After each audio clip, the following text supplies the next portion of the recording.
जय हिंद दोस्तों, Aditya smart classes में आप लोग को स्वागत है। आज हम पॉलिटी का एक बहुत ही इम्पोर्टेंट चैप्टर निर्वाचन आयोग के बारे में बात करेंगे। निर्वाचन आयोग के बारे में कि निर्वाचन आयोग का गठन कब हुआ है, इसमें कितने सदस्य होते हैं, इसका काम क्या होते हैं, इसका चुनाव का पद्धति क्या है। तो सारा हम डिटेल से इस वीडियो में जानेंगे और साथ में एमसीक्यू भी बहुत करेंगे। तो चलिए ये वीडियो को अधिक से अधिक शेयर कर दीजिए, चैनल को सब्सक्राइब कर दीजिए। तो चलिए स्टार्ट करते हैं। तो सबसे पहले निर्वाचन आयोग। तो निर्वाचन आयोग यह एक संवैधानिक पद है, याद रखिएगा, यह एक संवैधानिक पद है और ये संविधान के भाग 15 और अनुच्छेद 324 से लेकर 329 तक में दिया गया। यानी कि हमारा जो संविधान है उसमें भाग 15 में और आर्टिकल 324 से लेकर 329 तक में किसके बारे में बात किया गया, तो इसके बारे में निर्वाचन आयोग के गठन और निर्वाचन आयोग के काम उसके बारे में बताया गया है। तो चलिए, निर्वाचन आयोग का गठन 1950 में हुआ था। उस समय ये एक सदस्यीय था। जब 1993 में इसका एक सदस्य से बढ़ाकर इसका 3 सदस्यीय कर दिया गया। ये चीज़ याद रखिएगा। चलिए, अब निर्वाचन आयोग का गठन जब होता है तो वो उसमें से मुख्य निर्वाचन आयुक्त और अन्य निर्वाचन आयुक्त ये दोनों मिलके निर्वाचन आयोग का गठन किया जाता है। तो चलिए अब स्टार्ट करते हैं, इसका कुछ एमसीक्यू जान लेते हैं। तो इसमें देखिए फर्स्ट क्वेश्चन बोला गया, फर्स्ट इसमें नहीं है, सेकंड क्वेश्चन से स्टार्ट कर रहे हैं कि 1952 का वर्ष, दूसरा क्वेश्चन है कि 1952 का वर्ष किस भारतीय इतिहास में क्यों महत्वपूर्ण है। तो देखिए इसका पहला ऑप्शन आपका दिया हुआ, राज्य पुनर्गठन अधिनियम पारित हुआ था, हरियाणा राज्य विभाजित हुआ था, भारत में प्रथम सरकारी जनगणना हुई थी, लोकसभा का प्रथम आम निर्वाचन हुआ था। तो इसका सटीक आंसर क्या हो जाएगा, तो इसका आंसर हो जाएगा आपका ऑप्शन नंबर डी, लोकसभा का प्रथम आम निर्वाचन हुआ था, ऑप्शन नंबर डी। याद रखिएगा 1950 में इसका गठन होता है निर्वाचन आयोग का और 1951-52 में यह प्रथम आम चुनाव करवाता है। तो इस तरह से ऑप्शन नंबर आपका हो जाएगा डी। चलिए नेक्स्ट क्वेश्चन के बारे में बात करते हैं। भारत की निर्वाचन पद्धति किस देश की निर्वाचन पद्धति से के अनुरूप है, मतलब कि भारत का जो इलेक्शन कमीशन है वो किस देश के जैसा है, मतलब किस देश से वो लिया गया है और उसी के जैसा सेम है। तो इसका आंसर हो जाएगा ब्रिटेन। तो यानी कि ब्रिटेन देश से हम लोग का जो देश का जो निर्वाचन पद्धति है हूबहू उसी के जैसा मिलता जुलता है। तो चलिए नेक्स्ट क्वेश्चन के बारे में बात करते हैं। प्रत्यक्ष निर्वाचन किसे कहते हैं, प्रत्यक्ष निर्वाचन किसे कहते हैं। तो फर्स्ट ऑप्शन है निर्वाचन मंडल द्वारा प्रतिनिधित्व चुनना, दूसरा है अभिजात वर्ग द्वारा प्रतिनिधि चुनना, तीसरा जनता द्वारा प्रतिनिधि चुनना और इनमें से कोई नहीं। तो इसका आंसर क्या हो जाएगा, तो देखिए प्रत्यक्ष निर्वाचन का मतलब होता है कि जो जनता के द्वारा चुना जाता है, यानी कि जनता के द्वारा जो चुना जाता है उसको हम बोलते हैं प्रत्यक्ष निर्वाचन। तो इस तरह से ऑप्शन अगर हम देखते हैं तो जनता के द्वारा प्रतिनिधि चुनना ऑप्शन नंबर सी हो जाएगा। चलिए नेक्स्ट क्वेश्चन के बारे में बात करते हैं। क्वेश्चन नंबर 5, रिटर्निंग अधिकारी कौन होता है। याद रखिएगा रिटर्निंग अधिकारी कौन होता है। तो रिटर्निंग अधिकारी किसको बोलते हैं, तो ऑप्शन नंबर फर्स्ट है वह अधिकारी जो भूमि को दिए जाने के अस्वीकृत प्रार्थना पत्र को वापस करता है। वह अधिकारी, सेकंड ऑप्शन है वह अधिकारी जिसे अपने मूल विभाग में वापस भेजा जाता है। थर्ड ऑप्शन है वह अधिकारी जो राज्य विधानसभा सचिवालय का प्रधान होता है। और लास्ट ऑप्शन है वह अधिकारी जो किसी निर्वाचन क्षेत्र में चुनाव के लिए उत्तरदायित्व होता है। तो देखिए इसका सटीक आंसर जो हो जाएगा वो ऑप्शन नंबर डी, वह अधिकारी जो किसी निर्वाचन क्षेत्र में चुनाव के लिए उत्तरदायित्व होता है, मतलब चुनाव से संबंधित जो भी उत्तरदायित्व होता है उसके लिए जो अधिकारी होता है उसको हम रिटर्निंग अधिकारी कहते हैं। चलिए नेक्स्ट क्वेश्चन है क्वेश्चन नंबर 6, भारतीय संविधान के किस अनुच्छेद में निर्वाचन आयोग का वर्णन है। तो देखिए अभी आप लोग को हम स्टार्टिंग में बताएं कि अनुच्छेद 324 से लेकर आपका 329 तक निर्वाचन आयोग के बारे में बताया गया।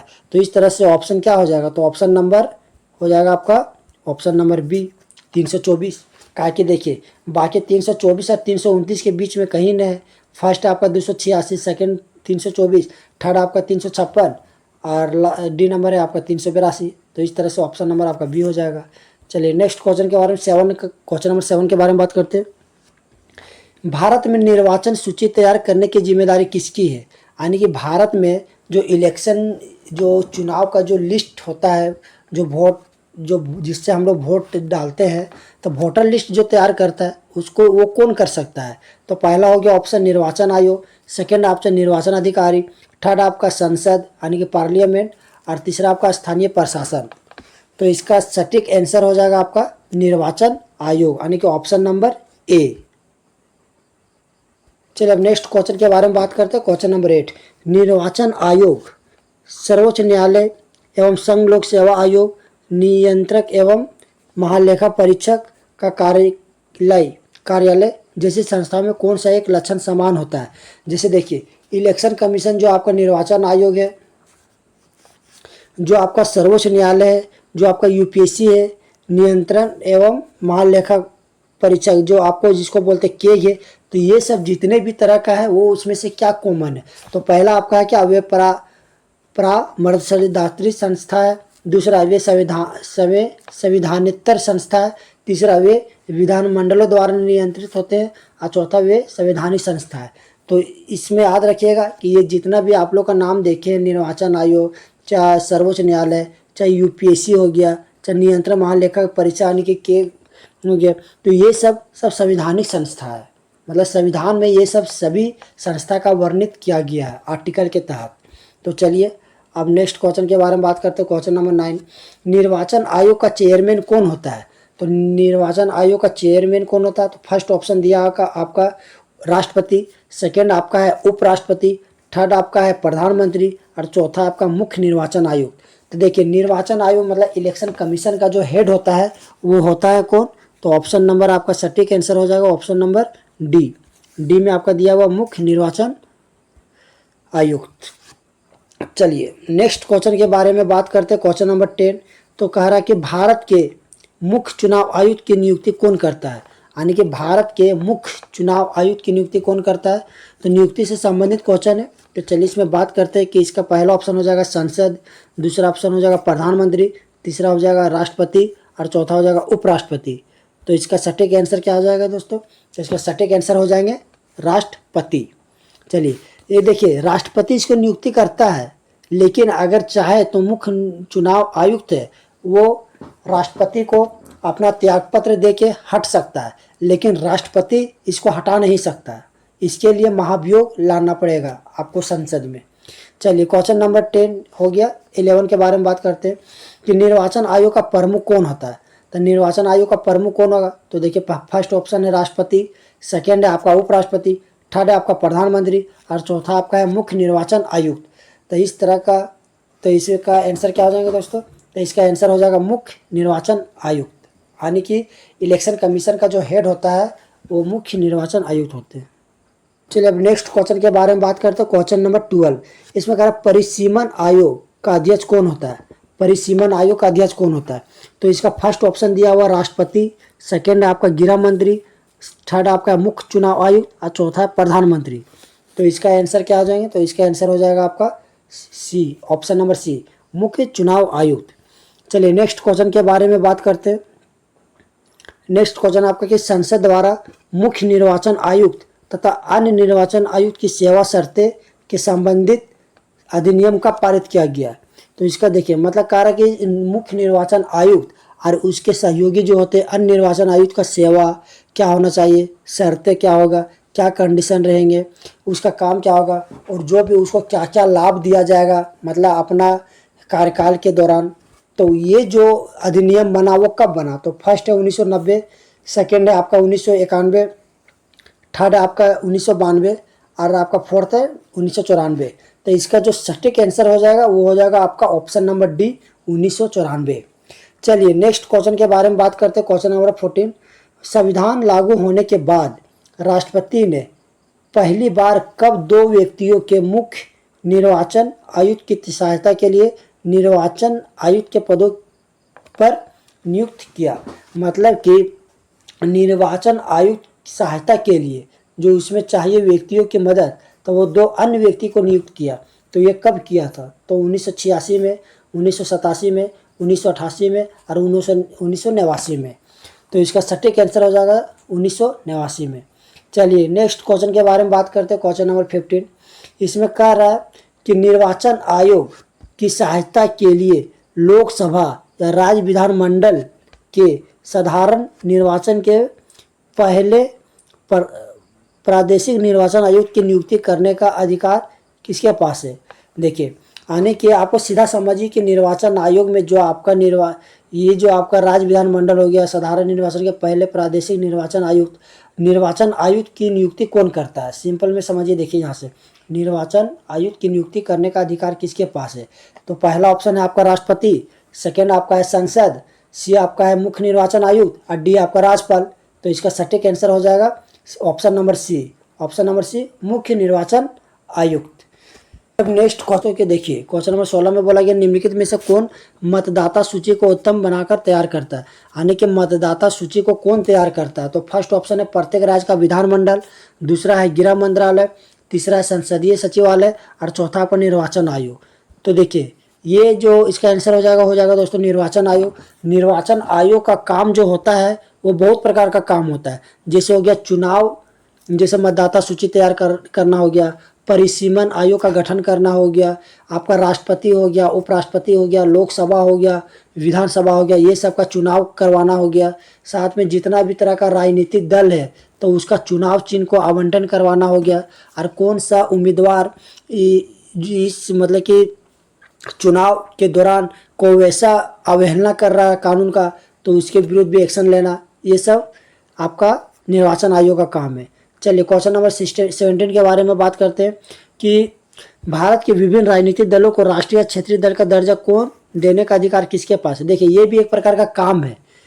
काम क्या है कि राष्ट्रीय है या क्षेत्रीय दल का दर्जा देने का अधिकार किसके पास है। तो संसद को है, दूसरा ऑप्शन है राष्ट्रपति को है, तीसरा चुनाव आयोग को है और सर्वोच्च न्यायालय है। तो इसका सटीक आंसर हो जाएगा चुनाव आयोग। चलिए नेक्स्ट क्वेश्चन के बारे में बात करते हैं, क्वेश्चन नंबर 18। निर्वाचन आयोग, क्वेश्चन नंबर 18, निर्वाचन आयोग निम्न में से किन निर्वाचनों के लिए अधीक्षण, निर्देशन और नियंत्रण का कार्य करती है। तो पहला हो जाएगा राष्ट्रपति का चुनाव के लिए, दूसरा ऑप्शन हो जाएगा आपका उपराष्ट्रपति का चुनाव के लिए और तीसरा ऑप्शन हो जाएगा आपका लोकसभा का चुनाव के लिए, या फिर इनमें से सभी।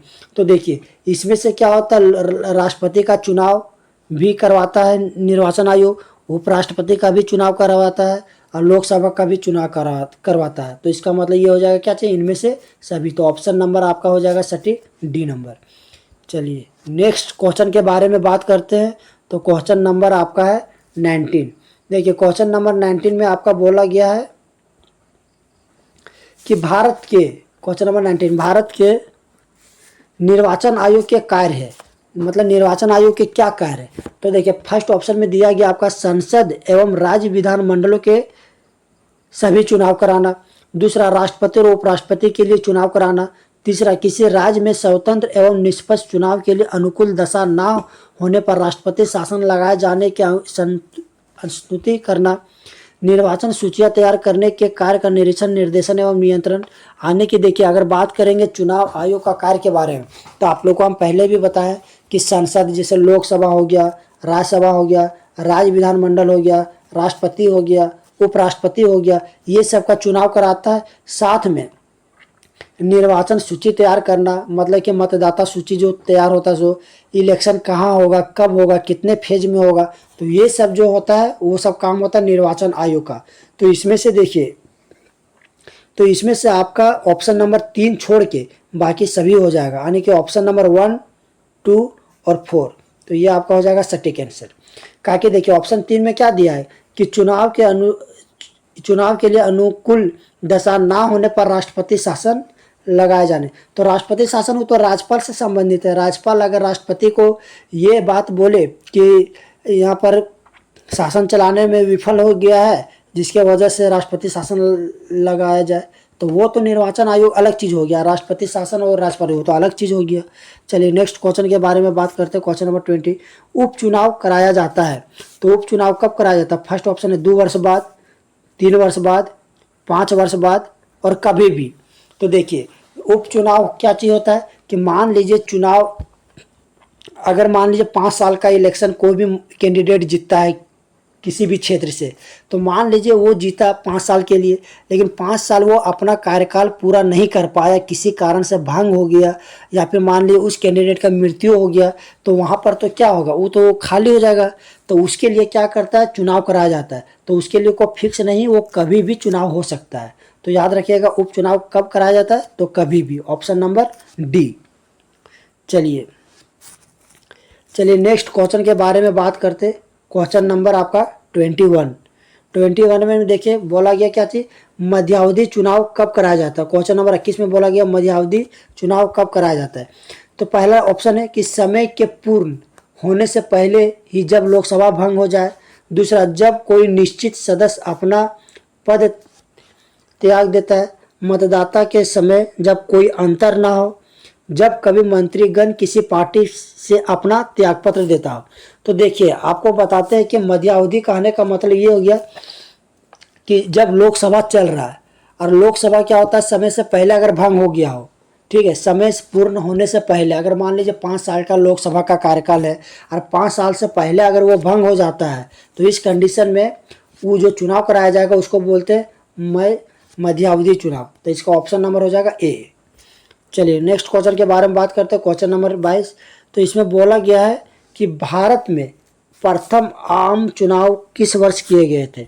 तो देखिए फर्स्ट ऑप्शन है 47-48, सेकेंड है 48-49, थर्ड है 50-51, और डी नंबर है 51-52।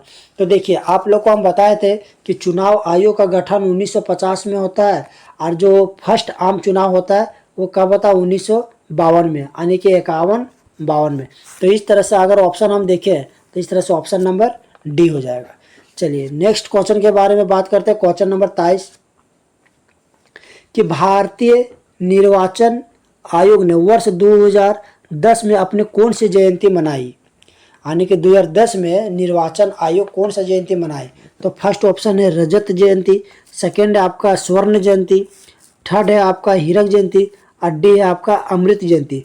तो इसका जो सही आंसर हो जाएगा दोस्तों वो हो जाएगा स्वर्ण जयंती। चलिए क्वेश्चन नंबर 24 के बारे में बात करते हैं कि भारत में पहली बार महिलाओं को मताधिकार कब प्राप्त हुआ। तो ये क्वेश्चन इंपॉर्टेंट है, याद रखिएगा, क्योंकि ये महिला को वोट देने का अधिकार कब मिलता है इसके बारे में बताया गया। तो इसका फर्स्ट ऑप्शन है 1920, सेकेंड 1926, सी नंबर आपका 1933, और डी नंबर 1936।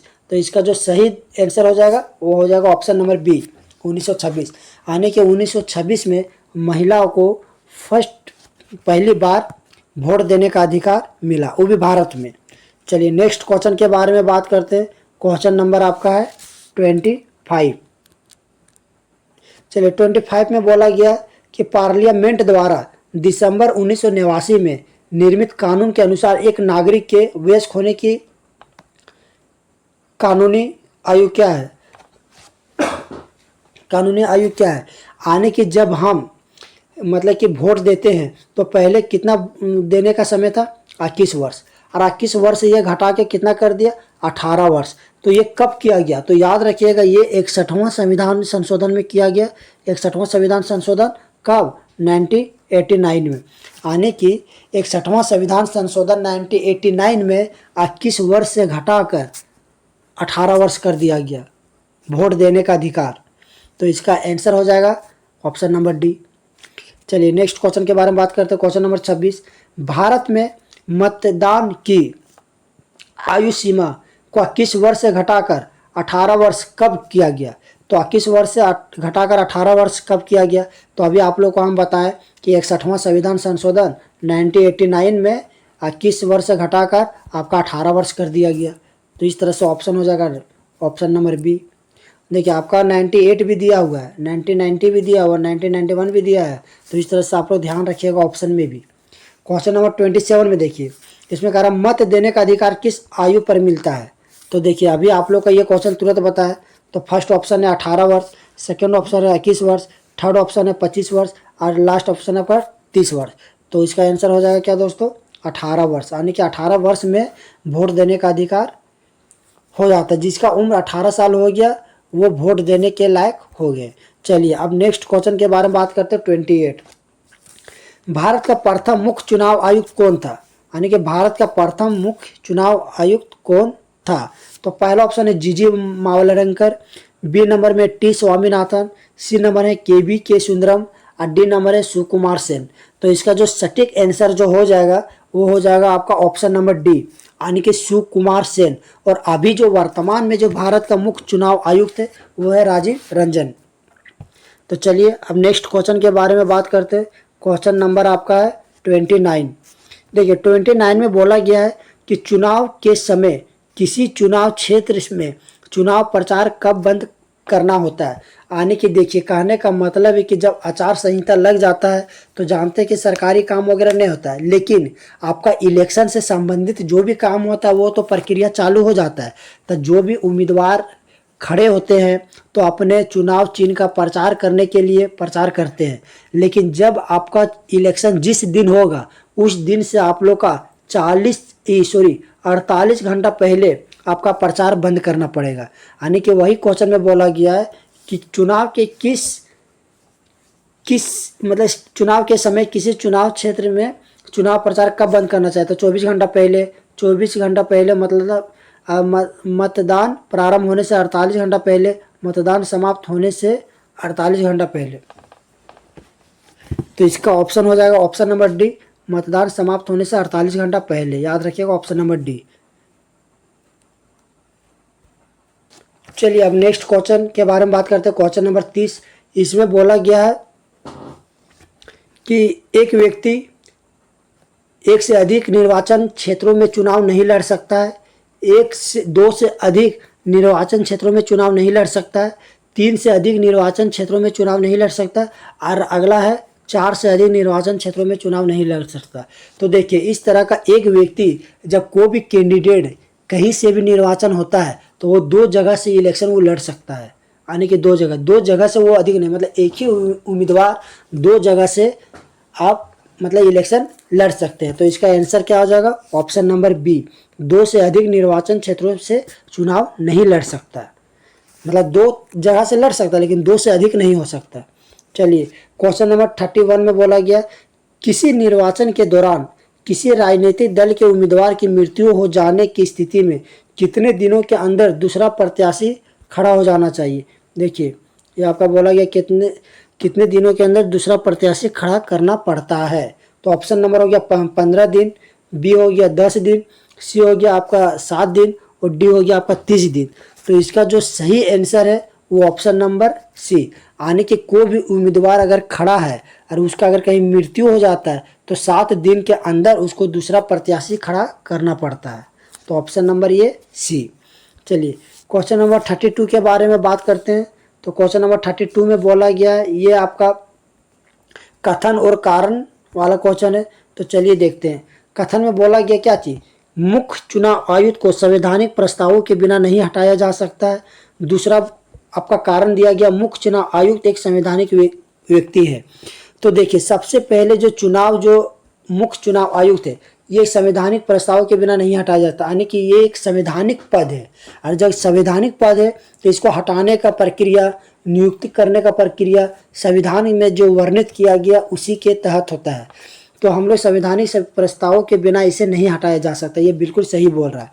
दूसरा मुख्य चुनाव आयुक्त एक संवैधानिक व्यक्ति है, तो जब ये संवैधानिक पद पर काम कर रहे तो संवैधानिक व्यक्ति हो गया।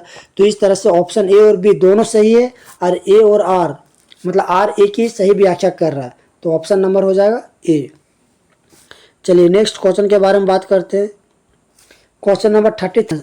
देखिए क्वेश्चन नंबर 33 में बोला गया है आपका, क्वेश्चन नंबर 33 में बोला गया मुख्य निर्वाचन आयुक्त को प्रतिमाह कितना वेतन मिलता है। तो पहला 80,000, बी 90,000, सी 95,000 और डी आपका 1 लाख। तो इसका जो आंसर हो जाएगा दोस्तों, इसका आंसर हो जाएगा ऑप्शन नंबर बी 90,000। अगर यही मुख्य निर्वाचन के जगह पर अन्य निर्वाचन रहता तो ये आपका हो जाता 80,000। तो चलिए नेक्स्ट क्वेश्चन के बारे में बात करते हैं। तो क्वेश्चन नंबर आपका 34 में दिया गया अन्य निर्वाचन आयुक्त को प्रतिमाह कितना। देखिए अभी तुरंत हम क्वेश्चन ये बताएं इसका आंसर, तो इसका आंसर क्या होगा आप लोग बताइए, हम सिर्फ ऑप्शन बता रहे। तो फर्स्ट ऑप्शन है आपका 80,000, सेकेंड है आपका 90,000, थर्ड है आपका 95,000 और डी आपका 1 लाख। तो इसका सटीक आंसर हो जाएगा दोस्तों 80,000। और मुख्य निर्वाचन आयुक्त का कितना मिलता है? 90,000। और अन्य निर्वाचन आयुक्त को कितना मिलता है? आपका 80,000। तो ऑप्शन नंबर ए। चलिए क्वेश्चन नंबर 35 का बात करते हैं। तो क्वेश्चन नंबर 35 में क्या बोला गया कि मुख्य निर्वाचन आयुक्त की पदावधि, देखिए ये क्या है? पदावधि मतलब वो कितना समय तक काम कर सकते हैं। तो फर्स्ट ऑप्शन है आपका 6 वर्ष, 65 वर्ष, 6 वर्ष या 62 वर्ष, 5 वर्ष या 65 वर्ष, और डी में है 6 वर्ष या 60 वर्ष। तो इसका आंसर जो हो जाएगा मुख्य निर्वाचन आयुक्त का, तो 6 वर्ष या 65 वर्ष। अगर मुख्य निर्वाचन आयुक्त का बात बोलेंगे तो 6 वर्ष 65 वर्ष, 6 वर्ष या 65 वर्ष दोनों में जो पहले हो। अगर कोई नियुक्त किए यार 6 वर्ष अगर 65 वर्ष नहीं हुआ है यार, उसका मान लीजिए अपना कार्यकाल 6 वर्ष का हो गया है तो उसका कार्यकाल पूर्ण माना जाएगा। या फिर अगर मान लीजिए कोई व्यक्ति अगर 62 साल में अगर मुख्य निर्वाचन आयुक्त चुनाव होते हैं या फिर बनते हैं तो उसको मात्र 3 ही साल काम करना पड़ेगा, क्योंकि तब तक उसका एज 65 साल हो जाएंगे। चलिए नेक्स्ट क्वेश्चन के बारे में बात करते हैं। क्वेश्चन नंबर आपका है 36। तो देखिए 36 में आपका बोला गया है कि अन्य निर्वाचन आयुक्त की पदावधि कितनी होती है। देखिए अन्य निर्वाचन आयुक्त, ये आपका हो गया मुख्य निर्वाचन आयुक्त। इसमें आपका जो ऑप्शन है, ऑप्शन आपका हो जाएगा पहला 6 वर्ष या 62 वर्ष की आयु जो भी पहले पूर्ण हो, 6 वर्ष या 65 वर्ष की आयु जो भी पहले पूर्ण हो, 5 वर्ष या 62 वर्ष की आयु जो भी पहले पूर्ण हो, 6 वर्ष या 65 वर्ष की आयु जो भी पहले पूर्ण हो। तो इसका जो आपका सही जो आंसर हो जाएगा वो ऑप्शन नंबर ए, यानी कि 6 वर्ष और 62 वर्ष दोनों में जो भी पहले पूर्ण होगा, चाहे 6 वर्ष पूरा हो जाए या 62 वर्ष की उम्र पूरा हो जाए, तो वो आपका पदावधि कार्यकाल वो रिटायर हो जाएंगे। चलिए आपका क्वेश्चन नंबर 37 के बारे में बात करते हैं। तो 37 में आपका बोला गया है कि अन्य निर्वाचन आयुक्त अपना त्यागपत्र देते हैं। यानी जो निर्वाचन आयोग है वो मुख्य निर्वाचन जो आयुक्त है या फिर अन्य निर्वाचन आयुक्त है वो अपना त्यागपत्र किसको दे सकते हैं। तो इसका ऑप्शन नंबर पहला है राष्ट्रपति का, दूसरा है आपका प्रधानमंत्री का, सी नंबर है आपका उपराष्ट्रपति का, और चौथा है आपका मुख्य निर्वाचन आयुक्त का। तो इसमें आपका जो ऑप्शन होगा तो ऑप्शन के हिसाब से सटीक आंसर इसका हो जाएगा क्या चीज़? राष्ट्रपति को। आने के निर्वाचन आयुक्त जो होता है अन्य निर्वाचन आयुक्त वो अपना त्यागपत्र राष्ट्रपति को सौंप सकता है। तो चलिए ये आप लोग का था लास्ट क्वेश्चन। आज आप लोग को हम निर्वाचन आयोग के बारे में बताएं और नेक्स्ट वीडियो में आप लोग का इससे संबंधित जो भी कुछ छूटा होगा तो वो हम पूरा करवा देंगे। तो चलिए ये वीडियो को अधिक से अधिक लोगों में शेयर कीजिए, चैनल को सब्सक्राइब कर लीजिए ताकि कभी भी हम कोई भी चीज़ वीडियो डालें तो वो आप तक पहुँचे और आप वो चीज़ सीख सकें। चलिए तो मिलते हैं नेक्स्ट वीडियो में, तब तक के लिए थैंक यू।